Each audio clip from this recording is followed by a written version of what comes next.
உறவுகள் அனைவருக்கும் அன்பான வணக்கங்கள். இன்றைக்கி எபிசோட் பார்த்துட்டு எவ்வளோ பேர் பயங்கரமாக காண்டாயிருப்போம்ல அந்த பாட்டி மேலே. என்னங்க பசுபதியை கூட ஒரு பங்கில் வைக்கலாம் போல இருக்குது, இந்த பாட்டி நேரம் பார்த்து காய் நவுத்துதே அப்படிங்கிற மாதிரி எவ்வளோ பேர் கமெண்ட்ஸ்லாம் பார்க்கும்போது அப்படியே அது ஒரு கேரக்டர் தான். ஆக்சுவலி அந்த கேரக்டராக அவங்க பண்ணுறாங்க. இருந்தாலும் கிளவி உனக்குலாம் நல்ல சாவே வராது அப்படிங்கிற மாதிரியெல்லாம் போட்டிருக்காங்க அப்படின்னா, ஸோ அது ஒரு நாடகம் அப்படிங்கிறதையும் தாண்டி அவங்க வந்துட்டு எல்லாருமே வந்துட்டு அந்த ஒரு மேஜிக்கல் பேர் அவங்க. அதனால் அவங்கள வந்துட்டு எந்த அளவுக்கு நம்ம லவ் பண்ணோன்னா இந்த அளவுக்கு ஒரு வார்த்தையை வந்துட்டு அவங்க சொல்லுவாங்க அப்படிங்கிறதா எனக்கு ஒரு விஷயம் தோணுச்சு. ஸோ ஏதாவது ஒரு மனுஷங்க வந்துட்டு நல்லா இருக்கும்போது நம்ம ஒன்று பண்ணுறோம் அப்படின்னா அது வேறு. ஒரு பழசையே மறந்துட்டு பெத்த குழந்தைய வந்துட்டு தாய்கிட்ட இருந்து பிரிக்கிறது அப்படிங்கிறதுலாம் ரொம்ப ரொம்ப கொடுமையான ஒரு விஷயம். அதுவும் விஜய் கிட்ட வந்துட்டு காவேரி இறந்து போயிட்டாங்க அப்படிங்கிறத வந்துட்டு பச்சையாக பொய் சொல்லிட்டு அதுக்கு கூடவே தாத்தாவும் ஒத்து ஊதுறாரு அப்படிங்கும்போது தான் ரொம்பவுமே கஷ்டமாக இருக்குது. ஏன்னா தாத்தா வந்துட்டு காவேரி கிட்ட வந்துட்டு அப்படி ஒரு அந்த தாத்தா காவேரி பாண்டிங் வந்து பார்க்கும்போதே அவ்வளோ நல்லா இருக்கும். ஸோ தாத்தா வந்துட்டு விஜய் கிட்ட வந்துட்டு ஏற்கனவே டிவோர்ஸ் அப்படின்னு வரும்போதுமே எனக்கு இதெல்லாம் தெரியாதுப்பா விஜய், எனக்கு தெரியாமல் தான் அவங்கள பண்ணிட்டாங்க, என்கிட்ட பேசுனாங்க, பட் இந்த அளவுக்கு போவாங்கன்னு எனக்கு தெரியாது அப்படிங்கிற மாதிரி சொல்லிட்டு, பட் இவரும் கூடவே இருந்து அப்படி ஒரு விஷயம் பண்ணுறாரு அப்படின்னா விஜய்க்கு வந்துட்டு உயிர் இந்த மாதிரி இந்த வரைக்கும் போயிடுச்சு அப்படிங்கிற ஒரு பயம் இருக்க தான் செய்யும். அதுக்காக ஒரு வாழ்க்கையவே பிரித்து வச்சுட்டு இன்னும் என்னென்ன தாங்க பண்ணுவீங்க அப்படின்னு சொல்லிட்டு கேட்குற மாதிரி தான் தோணுது இல்லையா? ஸோ இது கதை அப்படின்றதை தாண்டி நமக்கு வந்துட்டு அது ஒரு புரிதலுக்காக தான். ஓகே, இப்போ நம்ம ப்ரெடிக்ஷனுக்குள்ளார வரலாம். ஆக்சுவலி இன்றைக்கி வந்துட்டு பார்த்தா பாட்டி வந்துட்டு இந்த மாதிரியெல்லாம் சொல்லிட்டாங்க. ஸோ அதுக்கப்புறமா சாரதாமாவும் ஒத்துக்க மாட்டேங்கிறாங்க. அது எப்படிங்க, உங்களுக்கு எவ்வளோ ஈக்குவல் ரைட்ஸ் இருக்கோ அதே மாதிரி எங்களுக்கும் ஈக்குவல் ரைட்ஸ் இருக்குது, அதனால் இது எங்களுக்கு சரியாக வராது அப்படின்னு சொல்லும்போது இன்றைக்கி தான் பழைய கங்காவை பார்க்க முடிஞ்சுது. இவ்வளோ நாள் கொஞ்சம் ஒரு மாதிரி அழுதுட்டு இருந்த கங்காவும் அப்புறம் கொஞ்சம் அமைதியாக பேசுகிற கங்காவும் தாண்டி இன்றைக்கி தான் வந்துட்டு ஒரு அதிகாரத்தோட அதெல்லாம் முடியாது, எங்களால் குழந்தைய கொடுக்க முடியாது அப்படின்னு சொல்லிட்டு அவங்க பேசுனாங்க. உடனே பாட்டி பயங்கரமாக ஒரு ட்ராமாவை போட்டு சாரதாமா காலில் எல்லாம் விழுந்து எனக்கு எப்படியாவது அந்த குழந்தைய மட்டும் கொடுத்துரு. அது விஜய் வந்துட்டு ஒரு மாதிரி அவர் அந்த சீரியஸ் கண்டிஷனை தாண்டி வந்துட்டார், கிரிட்டிக்கல் இதெல்லாம் தாண்டிட்டாருங்கிற மாதிரி டாக்டர் சொன்னாலும் அவன் எங்களை விட்டு போயிடுவான், இந்த பேர குழந்தை தான் எங்களுக்கு ஒன்று தான் ஆறுதல் அப்படிங்கிற மாதிரிலாம் பேசி இருக்கிற ஒருத்தரை இல்லாமல் பண்ணணும் அப்படிங்கிற மாதிரியே தான் அந்த பாட்டி பேசி இப்படி ஒரு போய் ட்ராமா போட்டு அவங்கக்கிட்ட இருந்து குழந்தைய வாங்குறாங்க. ஸோ காவேரி வந்துட்டு டிஸ்சார்ஜ் ஆகி வீட்டுக்கு கூட்டிகிட்டு வராங்க யமுனா. இந்த விஷயம்லாம் யமுனாக்கு தெரியாது, ஏன்னா சாரதாமாவை வீட்டுக்கு கூப்பிட்டு அவங்க பேசியிருக்காங்க. ஸோ நிவன் வந்துட்டு ஆட்டோ வந்துருச்சு, சவுண்டு கேட்குது, காவேரி வந்துட்டா போல இருக்கு அப்படின்னு சொல்லிட்டு அவர் எழுந்து போகிறாரு. உடனே பாட்டி வந்துட்டு ராதா குழந்தைய கொஞ்ச நேரத்துக்கு நீ வெளியிலே கொண்டு வராத, நீ குழந்தைய எடுத்துகிட்டு உள்ளே போயிடு அப்படின்னு சொல்லிடுறாங்க. சரின்னு சொல்லிட்டு இவங்களும் குழந்தைய தூக்கிட்டு உள்ளே போயிடுறாங்க. காவேரி ஆட்டோலேருந்து இறங்கி அப்படியே சுற்றி சுற்றி பார்க்குறாங்க. இது என்ன புதுசாக ஒரு இடமா இருக்கே அப்படிங்கிற மாதிரி பார்க்குறாங்க. யமுனா வந்துட்டு அக்கா என்னக்கா வாக்கா வீட்டுக்கு வந்துட்டோம் அப்படிங்கிறாங்க. என்னடி ஏதோ ஒரு வீட்டுக்கு கூப்பிட்டு வந்திருக்கா, இது நம்ம வீடு இல்லைல்ல அப்படின்றாங்க. அக்கா நம்ம இப்போ கொடைக்கானலில் இல்லைக்கா சென்னையில் இருக்கோம் வா அப்படின்னு சொல்லிட்டு இப்போ உள்ளே கூட்டிகிட்டு வராங்க.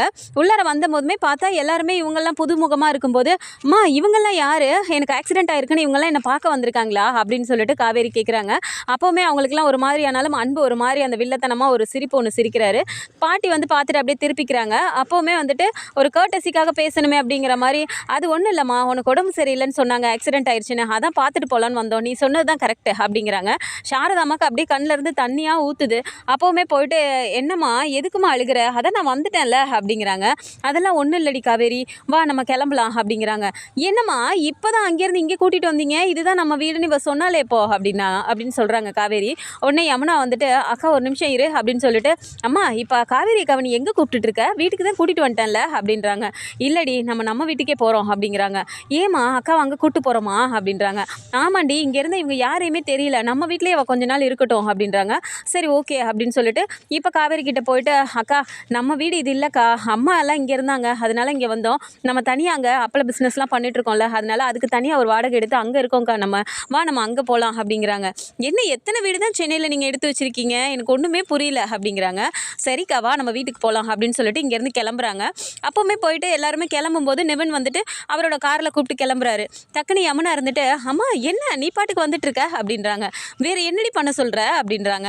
அம்மா எங்கம்மா காவேரிக்கா குழந்தை நீ பாட்டுக்கு விட்டுட்டு வந்துட்டே இருக்க, என்னதான் உன் ஞாபகத்தில் இருப்பியோ அப்படின்றாங்க. இப்போ சாரதாமா அப்படியே அழுக ஆரம்பிக்கும் போது கங்கா அப்படியே கடுப்புலேயே நிற்கிறாங்க. என்னக்கா நீயும் அப்படியே நின்றுட்டே இருக்க, சரி இரு நான் போய் குழந்தை தூக்கிட்டு வரேன் அப்படிங்கிறாங்க. ஏய் ஒரு நிமிஷம் நில்லுடி யமுனா அப்படின்றாங்க கங்கா. என்னக்கா அப்படின்னும் போது இல்லடி குழந்தை அவங்கக்கிட்டே இருக்கட்டும்னு சொல்லிட்டாங்க அப்படிங்கிறாங்க. என்னக்கா குழந்தையும் அவங்கக்கிட்டே கொடுக்கணுன்னா எப்படிக்கா அதெல்லாம் சரியாக வருமா, பாப்பா இருப்பாளா அப்படிங்கிறாங்க. வேறு என்னடி பண்ணுறது, எதுவாக இருந்தாலும் நம்ம வீட்டில் போய் பேசிக்கலாம் வா கிளம்பு அப்படின்னு சொல்லிடுறாங்க. சரின்னு சொல்லிட்டு நிவனும் இங்கேருந்து கார்லேருந்து கிளம்பி நேராக வீட்டுக்கு கூப்பிட்டு போயிடுறாங்க. அதுக்கு அடுத்ததாக விஜய் டிஸ்சார்ஜ் ஆகி வீட்டுக்கு வந்ததுமே நேராக அங்கே வீட்டு பக்கத்தில் இருக்க அந்த கோவிலுக்கு கூட்டிகிட்டு போயிட்டு அங்கே சாமியெல்லாம் கும்பிட்டுட்டு வீட்டுக்குள்ளே கூட்டிகிட்டு வராங்க. வந்தவர் எங்கே காவேரியை நான் போய் பார்க்கணும், காவேரி கிட்ட கூட்டு போங்கன்னு சொல்லி ஹாஸ்பிட்டல்லேருந்தே கேட்டுட்ருக்காரு. யாருமே எந்த பதிலுமே சொல்லாமல் இருக்கும்போது பாட்டி உட்காந்து உடனே அழுக ஆரம்பிக்கிறாங்க. இதை பார்த்துட்டு எதுக்கு இப்போ எல்லாம் அழுதுட்ருக்கீங்க, என்ன நடந்துச்சு, ஐயோ யாராவது சொல்லுங்களேன் அப்படின்னு சொல்லிட்டு அவர் டென்ஷனில் கத்தும்போது உடனே அன்பு இருந்துட்டு காவேரி இறந்துட்டாப்பா அப்படின்னு சொல்லிடுறாங்க. இதை கேட்டோடனே விஜய்க்கு ரொம்பவுமே ஒரு மாதிரி ஆகி வேக வேகமாக அவர் பாட்டுக்கு அங்கே இங்கேயும் போயிட்டு விழுறாரு நடக்க முடியாமல். டக்குன்னு போயிட்டு கூப்பிட்டு உட்கார வச்சுட்டு, என்ன விஜய், காவேரி தான் உன்னை விட்டு போயிட்டா, அதுக்காக நீ ஆசையாக எவ்வளோ ஆசைப்பட்டு நீ பெற்றுக்கிட்ட, அந்த குழந்தைக்காகவாது நீ இருக்க வேணாமாடா அப்படின்னு சொல்லி கேட்குறாங்க. குழந்தை இருக்கா, குழந்தை நல்லா இருக்கா அப்படின்றாரு. சரின்னு சொல்லிட்டு ராதா பாப்பாவை தூக்கிட்டு வா அப்படின்றாங்க. அங்கேருந்து அவங்க தூக்கிட்டு வந்து கொடுத்தோன்னே அதை பார்த்துட்டு விஜய் ரொம்பவுமே கதறி கதறி அழுகிறாரு. அதை பார்த்தோன்னே இவங்களுக்குமே ஒரு மாதிரி இருந்தாலும் வேற என்ன வழி இல்லை, நம்ம எப்படியாவது பிரிச்சே ஆகணும் அப்படிங்கிற மாதிரி உட்காந்துட்டு இருக்காங்க. அப்போ வந்துட்டு பாப்பா வச்சுட்டு அவர் அழுகிறாரு. அம்மா எங்கடா, அம்மா நம்மளெல்லாம் விட்டுட்டு போயிட்டாடா அப்படின்னு சொல்லிட்டு அவர் அழுகிறாரு. விஜய், நீ தான் இப்போ வந்துட்டு தைரியமாக இருந்து குழந்தைய வளர்க்கணும், நாங்கள்லாம் இருக்கோம்ல, கவலைப்படாதடா அப்படின்னு சொல்லிட்டு சமாதானம் பண்ணுறாங்க. ஸோ கண்டிப்பாக இந்த ஒரு இதில் வந்து பார்த்தோன்னா சில வருடங்களுக்கு பிறகு அப்படிங்கிற மாதிரி ஒரு இது கண்டிப்பாக வரும். ஏன்னா இதில் நியூ என்ட்ரி நிறைய பேர் வரப்போகிறாங்க. பாப்பாவுமே வீட்டில் ரொம்ப சேட்டை பண்ணிவிட்டு ரொம்பவுமே துருன்னு காவேரி எப்படி குழந்தையில இருந்தாங்களோ அதே மாதிரி அதை வந்துட்டு அப்படியே ரெஃப்ளெக்ட் பண்ணுற மாதிரி பாப்பா இருக்க மாதிரி தான் காட்ட போகிறாங்க. ஸோ அதெல்லாம் பார்க்கும்போது விஜய்க்கு வந்துட்டு காவேரியோட ஞாபகம் இருந்துக்கிட்டே இருக்குது. குழந்தைய வந்துட்டு எந்த அளவுக்கு நம்ம வளர்க்கணும், என்னென்னலாம் ஆசைப்பட்டோமோ அந்த மாதிரி பண்ணணும் அப்படிங்கிற மாதிரி அவர் ஒவ்வொரு விஷயத்த பண்ணிகிட்ருக்காரு. ஸோ இதில் முக்கியமான நியூ என்ட்ரி அப்படிங்கிறது வந்துட்டு இந்த ப்ரெடிக்ஷனில் வந்துட்டு வெண்ணிலா வராங்க. வெண்ணிலா வந்து பார்த்தா அவங்களுக்கு வந்துட்டு ஏன்னா ஏற்கனவே இங்கேருந்து கிளம்பி போகும்போதுமே நீங்கள் 2 பேரும் தான் சேர்ந்து வாழணும், நான் கண்டிப்பாக ஒரு கல்யாணம் பண்ணிப்பேன் அப்படின்ற மாதிரி சொல்லிட்டு போனாங்க. ஸோ அப்படி போன வெண்ணிலா வந்துட்டு அவங்களுக்கு மேரேஜ் வந்துட்டு அரேஞ்ச் பண்ணிட்டாங்க. அப்படிங்கும்போது விஜய்க்கு இன்விடேஷன் கொடுக்கணும் அப்படின்னு சொல்லிட்டு இவங்க வந்து நேராக இப்போ விஜய் வீட்டுக்கு வராங்க. வீட்டுக்கு வந்து பார்க்கும்போது பார்த்தா விஜய் இருக்காரு. அப்போ உள்ளே வராங்க. வா வெண்ணிலா, நல்லா இருக்கியா அப்படின்னு சொல்லி கேட்குறாங்க.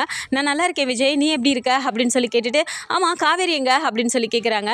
காவேரி அப்படின்னு சொல்லிட்டு அவர் அப்படியே அழுக ஆரம்பிக்கிறாரு. என்ன விஜய், என்னாச்சு அப்படின்னு சொல்லி கேட்கும்போது கூட எல்லாருமே இருந்துட்டு காவேரி இறந்துட்டா அப்படின்னு சொல்லும்போது இந்த இடத்துல வெண்ணிலாவுக்கே ரொம்ப கஷ்டமாகுது. ஸோ வெண்ணிலா வந்துட்டு சொல்கிறாங்க, இங்கே பாரு விஜய், நான் உன்னை வந்துட்டு லவ் பண்ணேன் அப்படின்னா அதெல்லாம் வந்துட்டு ஒரு 10% வச்சுக்கோ, ஆனால் வந்துட்டு காவேரி உன் மேலே வச்சிருந்த அந்த லவ் வந்துட்டு எவ்வளோ பர்சன்டேஜ்னு கூட கணக்கு போட முடியாது.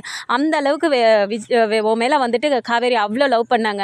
அப்படி இல்லைனா மாசமாக இருக்கேன்னு தெரிஞ்சுமே குழந்தை மேலே ப்ராமிஸ் பண்ணிட்டு தான் புருஷனை யாராவது விட்டு கொடுத்துட்டு போகிறேன்னு சொல்லுவாங்களா, ஏன்னா எல்லாமே உன்னை காப்பாற்றணும் அப்படிங்கிறக்காக தான் காவேரி பண்ணது அப்படின்லாம் வந்துட்டு இப்போ வெண்ணிலா பேசும்போது விஜய்க்கு ரொம்பவுமே அழுக வருது. அவர் பயங்கரமாக அழுகும்போது இவன் என்ன இருக்க காவேரி ஞாபகத்தை இன்னும் தூண்டி விட்டுக்கிட்டே இருக்காளே அப்படிங்கிற மாதிரி பாட்டி இருந்துட்டு, சரிம்மா கல்யாணம்னு சொன்னேன், எங்கம்மா கல்யாணம் அப்படிங்கிற மாதிரி பேச்சை மாற்றி அவங்க கூட்டிகிட்டு போயிடுறாங்க. சரி நீ இன்விடேஷன்லாம் கொடுத்துட்டு அப்போ தான் பார்த்தா பாப்பா அங்கேருந்து ஓடி வரவும், விஜய் இது அப்படின்னோடனே அவள் தான் என் பொண்ணு அப்படிங்கிறாங்க. விஜய் அப்படியே காவேரி மாதிரியே இருக்கால அப்படின்றாங்க.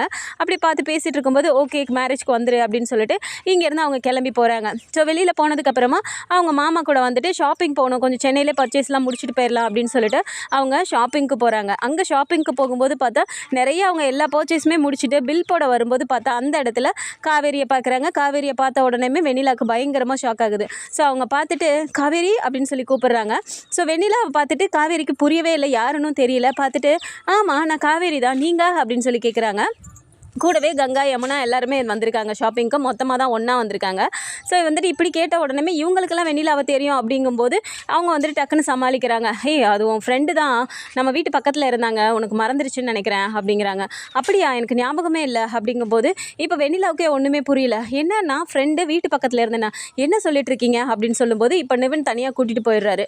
கூட்டிகிட்டு போயிட்டு தப்பாக எடுத்துக்காதீங்க, நடந்த ஒரு ஆக்சிடெண்ட்டில் வந்துட்டு காவேரிக்கு பழசு எல்லாமே மறந்து போயிடுச்சு. கல்யாணம் பண்ணதுக்கப்புறம், அதாவது அவங்க அப்பா இறந்ததுக்கப்புறம் நடந்த எந்த விஷயமுமே அவளுக்கு ஞாபகம் இல்லை. அதனால் இதை நம்ம ஞாபகப்படுத்தணும் அப்படின்னா கூட மென்டல் ஹெல்த் ரொம்ப பாதிக்கும் அப்படின்னு சொன்னதுனால தான் நாங்கள் எதையுமே இன்னும் ஞாபகப்படுத்தாமல் இருக்கோம், கொஞ்சம் கொஞ்சமாக ரெக்கவர் ஆகி வந்துட்டுருக்கா அப்படின்னு சொல்கிறாங்க. இல்லை அதெல்லாம் ஓகே, பழசு தானே அவங்க மறந்தாங்க.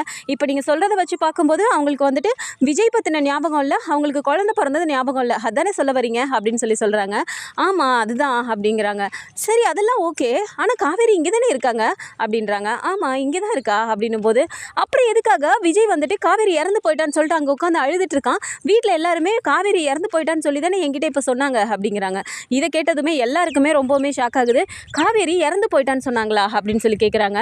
ஆமாம், அப்படி தான் சொன்னாங்க. விஜய்க்கு இது வரைக்கும் காவேரி உயிரோடு இருக்கிறதே தெரியல. நீங்கள் இதையாவது அட்லீஸ்ட் சொல்லியிருக்கலாம்ல. காவேரிக்கு பழசு தான் மறந்துருச்சுன்னு சொல்லியிருந்தா விஜய் ஏதாவது பண்ணியிருப்பானே. இதெல்லாம் ரொம்ப ரொம்ப தப்பான விஷயம் அப்படிங்கிறாங்க. இப்போ தான் நிவன் சொல்கிறாரு, இல்லை வெண்ணிலா சத்தியமாக சொல்கிறோம், எங்களுக்கு வந்துட்டு காவேரி இறந்து போயிட்டான்னு சொல்லிட்டு அவங்க சொன்னாங்கன்னு எங்களுக்கு தெரியாது. பழசை மறைக்கிற வரைக்கும் இப்படியே அந்த ஞாபகம் வர வரைக்கும் இப்படியே இருக்கட்டும்னு சொல்லி தான் நாங்கள் பேசணுமே தவிர அவங்க வந்து அந்த மாதிரி சொல்லியிருக்காங்க அப்படிங்கிறாங்க. விஜய் அங்கே எவ்வளோ ஃபீல் பண்ணிட்டு இருக்கான்னு உங்களுக்கு தெரியுமா? கூடவே இருந்த ஒரு வைஃப் வந்து இறந்து போயிட்டா, பச்சை குழந்தைய வச்சுட்டு அவன் சின்ன குழந்தைய வச்சுட்டு அங்கே இருக்கான். இதில் எவ்வளோ பெரிய கொடுமை தெரியுமா? ஏன் இவங்கெல்லாம் இப்படி இருக்காங்க அப்படின்னு சொல்லிட்டு வெண்ணிலாக்கே இந்த இடத்துல கோவம் வருது. ஸோ இங்கே காவேரி கிட்டே எதுவுமே காட்டிக்காமல் ஓகே நான் கிளம்புறேன் அப்படின்னு சொல்லிட்டு இங்கே பேசிட்டு அவங்க கிளம்பிடுறாங்க. நேராக போயிட்டு இப்போ விஜய் வீட்டுக்கு போகாமல் அவங்க நேராக அங்கே பழனிக்கே கிளம்பி போகிறாங்க. ஏன்னா அவங்க மாமா வந்துட்டு வேணாம்மா, அவங்க வீட்டில் ஏதோ ஒன்று சொல்லி அப்படி பண்ணி வச்சுருக்காங்க, நீ திரும்ப போய் ஏதாவது ஒரு பிரச்சனையை உண்டு பண்ணிடாத, அப்புறம் அந்த பாட்டி ஒன்று சும்மா விட மாட்டாங்க அப்படின்னு சொல்லிடுறாங்க. அதனால் வெண்ணிலா வந்து எதுவுமே பேசிக்காமல் இங்கேருந்து கிளம்பி போனாலும் வெண்ணிலாவுக்கும் மனசே தாங்க மாட்டேங்குது. இதை எப்படியாவது விஜய் கிட்ட சொல்லி ஆகணும் அப்படின்னு சொல்லிட்டு விஜய்க்கு அவங்க ஃபோன் பண்ணுறாங்க. ஸோ விஜயுமே ஃபோன் அட்டன் பண்ணி பேசும்போது, விஜய் உங்ககிட்ட நான் ஒரு முக்கியமான விஷயம் பேசணும், தயவு செஞ்சு தனியாக வரியா அப்படின்றாங்க. நான் என் ரூமில் தான் இருக்கேன், சொல்லு வெண்ணிலா அப்படிங்கும்போது, பாப்பா எப்படி இருக்கா அப்படின்றாங்க. பாப்பாவை இப்போ தான் தூங்க வச்சேன் அப்படின்னு சொல்கிறாரு. நான் சொல்ல போகிற விஷயத்தை கேட்டு தயவு செஞ்சு மனசை நல்ல ஸ்ட்ராங்காக வச்சுட்டு கேளு அப்படின்றாங்க. என்ன விஷயம் சொல்லு அப்படிங்கும்போது, நான் இன்றைக்கி காவேரியை பார்த்தேன் அப்படிங்கிறாங்க. காவேரியை பார்த்தியா? என்ன பேசிகிட்டு இருக்க? காவேரி தான் இறந்து போயிட்டான்னு சொன்னாங்களே அப்படிங்கிறாங்க. காவேரி இறந்து போயிட்டான்னு சொன்னாங்க, நீ பார்த்தியா? இல்லை அட்லீஸ்ட் அதுக்கப்புறம் அவங்க ஃபேமிலி கூட நீ ஏதாவது காண்டாக்ட் பண்ணியா அப்படின்றாங்க. இல்லை நான் பேசினேன், ஆனால் அவங்க யாரும் என்கிட்ட அந்த மாதிரி எதுவும் இது பண்ணல, காவேரி இறந்துட்டதாக தான் சொன்னாங்க அப்படிங்கிறாங்க. காவேரி இறந்துட்டதுன்னு அவங்க சொன்னாங்கன்னா நீ அப்படியே விட்டுருவியா? என்ன ஞாபகத்தில் இருக்க விஜய் நீ அப்படின்றாங்க. வெண்ணிலா நீ என்ன பேசிகிட்டு இருக்க, எனக்கு எதுவுமே புரியல அப்படிங்கும்போது, நான் இன்னைக்கு நேருக்கு நேராக காவேரியை பார்த்தேன். காவேரிக்கு நடந்தது ஆக்சிடெண்ட்டில் அவங்க அப்பா இறந்ததுக்கு முன்னாடி இருந்த வரைக்கும் தான் ஞாபகம் இருக்குது. அவங்க அப்பா இறந்ததே அவங்களுக்கு ஞாபகம் இல்லையா, அவங்க அப்பா இருக்காருன்னு நினச்சிட்டு இருக்காங்க. அதுக்கப்புறம் நடந்த எதுவுமே ஞாபகம் தான் இல்லை அவங்களுக்கு. மற்றபடி காவேரி உயிரோடு தான் இருக்காங்க. உன் வீட்டில் இருக்கவங்க தான் இந்த மாதிரி பண்ணி குழந்தைய வந்து பிரிக்கணும், ஒன்றை வந்து காவேரி கிட்டேருந்து பிரிக்கணும்னு சொல்லிட்டு இவ்வளோ ஒரு பிளான் போட்டு பண்ணியிருக்காங்க. இந்த விஷயம்லாம் தெரியாமல் நீயும் சேர்ந்து அவங்க கூட உட்காந்துட்டு இருக்க, எவ்வளோ ஒரு முட்டாளாக இருக்க விஜய் நீ அப்படின்னு சொல்கிறாங்க. இதை கேட்ட உடனே ரொம்பவுமே விஜய்க்கு ஒரு மாதிரி கஷ்டம் வந்தாலும் ரொம்ப கோபமும் வருது. வெண்ணிலா நிஜமா நீ சொல்கிறதெல்லாம் உண்மையா அப்படின்றாங்க. நான் சொல்கிறது உண்மையா பொய்யா நீ தெரிஞ்சுக்கணும்னா உடனே நீ நேராக காவேரி வீட்டுக்கு கிளம்பிப்போ, அங்கே போயிட்டு நீ காவேரியை பார்த்துட்டு அதுக்கப்புறமா எனக்கு ஃபோன் பண்ணு அப்படின்னு சொல்லிட்டு அவங்க ஃபோனை வச்சுடுறாங்க. ஸோ விஜயும் அதே மாதிரியே நேராக தேடி அங்கே போகிறாரு. அங்கே போனால் சாரதாம்மா மலிப்பியே பேசிகிட்டு இருக்காங்க. என்ன நினச்சிட்டு இருக்கீங்க நீங்கள்? என் வீட்டில் இருக்கவங்க தான் அந்த மாதிரி பண்ணாங்கன்னா திரும்பவும் அதே மாதிரி ஒரு கதை தானே நடந்திருக்கு. ஏற்கனவே வந்துட்டு காவேரியை என் கூட சேர விடக்கூடாதுன்னு சொல்லிட்டு டைவர்ஸ் வரைக்கும் வந்து பேசிட்டு போயிருக்காங்க. அதையும் என்கிட்ட இருந்து மறைச்சிட்டீங்க. அதுக்கப்புறமா ஒரு பிரச்சனைன்னு வந்ததுக்கப்புறம் தான் என்கிட்ட சொன்னீங்க. இப்போது உயிரோடு இருக்கவளையே வந்துட்டு செத்து போயிட்டான்னு சொல்லி என்கிட்ட சொல்லியிருக்காங்க.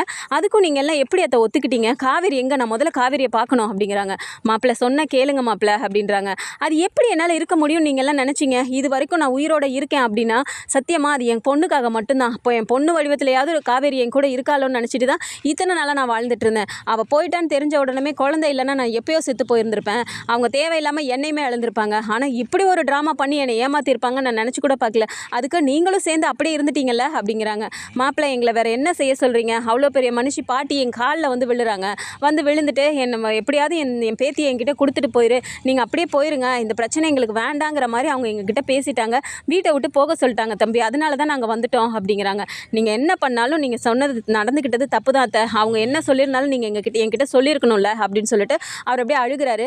காவேரி எங்கே? நான் காவேரியை பார்க்கணும் அப்படிங்கும்போது, காவேரி இதை வெளியே போயிருக்கா தம்பி, இன்னும் கொஞ்சம் நேரத்தில் வந்துருவா அப்படின்னு சொல்கிறாங்க. ஸோ இந்த மாதிரியான கதைக்களம் வந்தால் நல்லாயிருக்கும்னு நினச்சிங்கன்னா மறக்காமல் நம்மளோட சேனலை சப்ஸ்கிரைப் பண்ணிக்கோங்க. அண்ட் வீடியோ பிடிச்சிருக்கு அப்படின்னா சின்னதாக லைக்கை மட்டும் கொடுத்துருங்க. தேங்க்ஸ் ஃபார் வாட்சிங்.